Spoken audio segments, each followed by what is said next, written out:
I'ma love you forever. Yeah, na na na na. Good evening, everybody.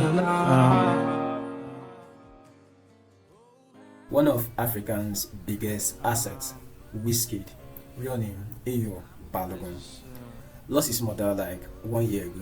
Just made an official first post wishing his mom a birthday, posthumous birthday wish via his official X account.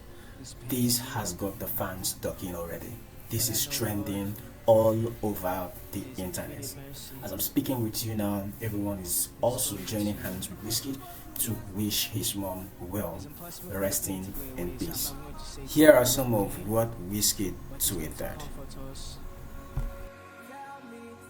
Happy birthday, love of my life. Miss you every day. First one without you here feels unreal. Nothing makes sense without you, mama. Life is empty without you. Continue to watch over us. My heart is broken forever. Love you, Mori. Your smile is all a memory I'll never forget.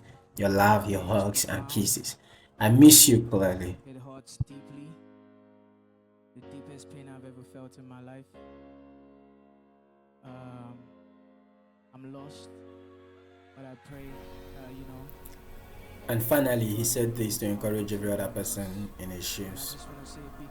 And to everyone that has ever lost their mother, family members, or anyone close dealing with the struggle every day, God is real and He will console and comfort you. Ray.